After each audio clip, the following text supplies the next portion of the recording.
लोहिया जी के नारा रहे जी ये फिर हर किसान के 1 एकड़ जमीन जी जी आ एगो कादी गाय अच्छा रहे के चाही। जी जी हमनी का जो समाजवाद बनाए उसमें हर किसान का दुआरा पर एगो कादी गाय जी आ 1 एकड़ जमीन जी। हमनी दे है।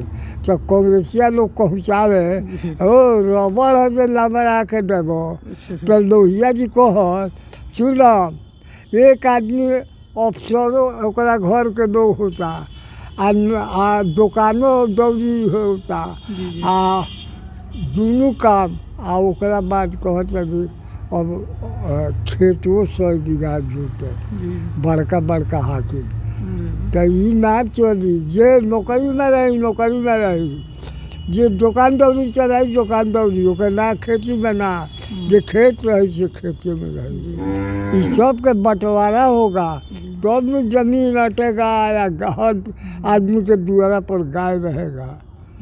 तो अब गाय के जगह पर ये नीतीश सरकार ने मछली के पोखरा खोदवा दिल जी जी आ मुर्गी के घर बनवा दिल आ लड़कन के अंडा खियावत रह जे अब अवरी बिगड़ जाओ संस्कार संस्कृति के तो रवत दिलन आज के यहाँ बिहार के नीतीश जी जी खत्म होता अब केहू में केहू का दम नहीं है। बाप मताई के सेवा केहू नहीं है करल आ वे लड़की लोग के अब कहते फौज में बना देता सिपाही में दरोगा में ये काम बा आ देश चल गए चूल्हा भार में।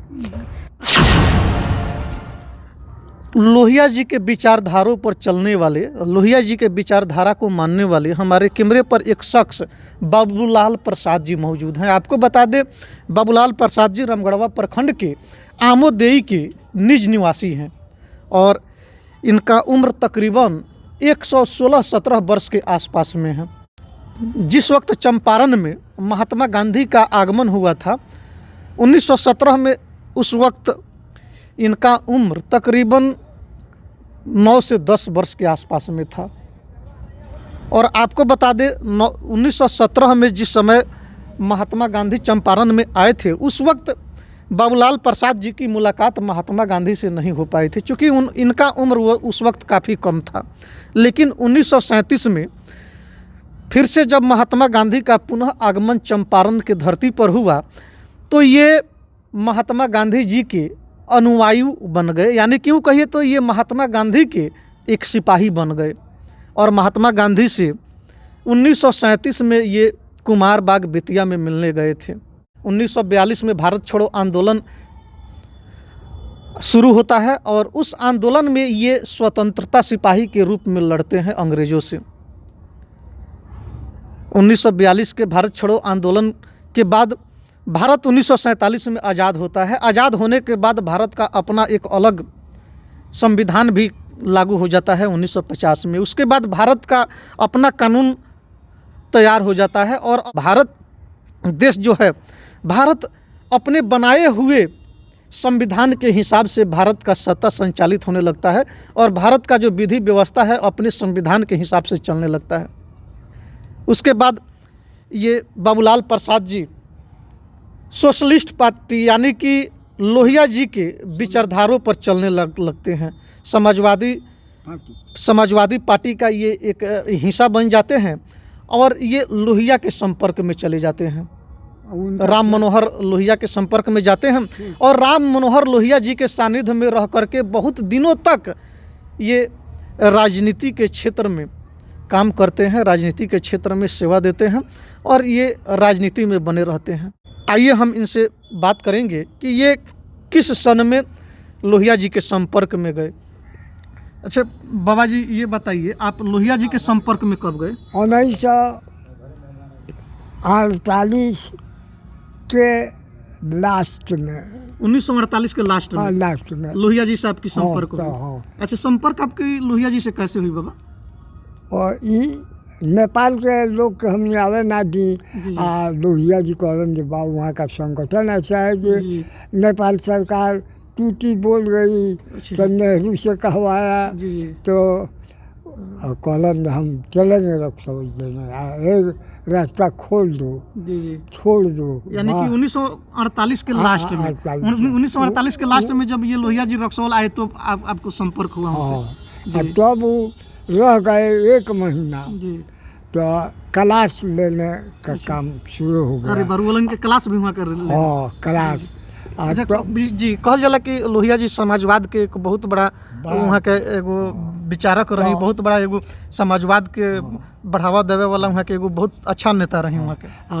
लोहिया जी के नारा रहे जी, ये फिर हर किसान के 1 एकड़ जमीन जी जी, आ एगो कादी गाय अच्छा, रहे के चाही। जी जी, हमनी का जो समाजवाद बनाए उसमें हर किसान का द्वारा पर एगो कादी गाय जी, आ 1 एकड़ जमीन हमनी दे है।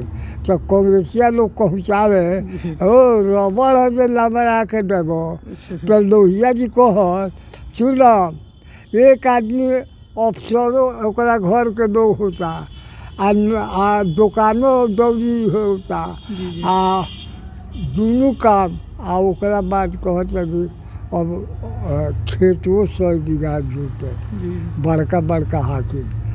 तो ई ना चली, जे नौकरी में रही नौकरी में रही, जे दुकान दौरी चलाई दुकान दौरी, ओकर ना खेती में ना, जे खेत रही से खेती में रही। इस सब के बंटवारा होगा तब में जमीन अटेगा या हर आदमी के द्वारा पर गाय रहेगा। तो अब गाय के जगह पर ये नीतीश सरकार में मछली के पोखरा खोदवा दिल आ मुर्गी के घर बनवा दिल आ लड़कन के अंडा खियावत रह जे अब और बिगड़ जाओ।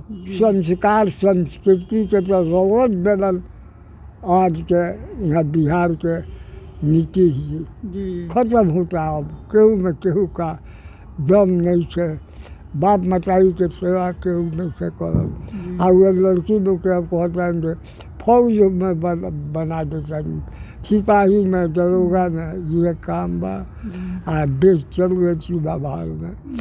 अच्छा बाबा, आप जैसे कि अपने बता रहल बानी जा कि गांधी जी के साथ में भी रहुआ समय व्यतीत कैले बानी, गांधी जी के भी आंदोलन के हिस्सा रहल बानी, लोहिया जी के भी साथे बहुत दिन तक रहुआ वक्त बितैले बानी, बहुत समय तक लोहिया जी के भी साथे रहल बानी, वहाँ के विचारधारा पर बहुत दिन तक रहुआ चलल भी बानी, वहाँ के एगो सिपाही के रूप में वहाँ के पार्टी के बहुत आगे तक रहुआ बढ़ैले भी बानी, अपना जमाना के एगो बहुत अच्छा खासा रहुआ लीडर भी बानी, नेता भी बानी। इतना पुरान रहुआ नेता बानी, अब नयका नेता लोग कभी रहुआ से मिले होला, संपर्क करे आवेला लोग कि ना? आज लोग सबके आशीर्वाद लेला दे। खाली आशीर्वाद लेवला लोग की कुछ अपने के ना, तो हमरा कोनो कमी में जे हम कुछ भीख मांगे जाइए हाथ पसारी, सब चीज़ हमरा भरल बा। 10-20 बीघा जमीन बा, ट्रैक्टर कार रख दबनी, तो सब आराम बा, खाने पीने आ निर्भरक होकर केहू के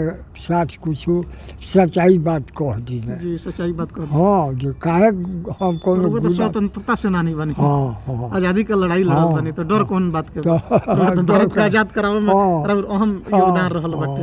गांधी जी के साथ भी रहल बनी, लोहिया जी के भी साथ रहल बनी, एक रात जयप्रकाश जी के भी साथ।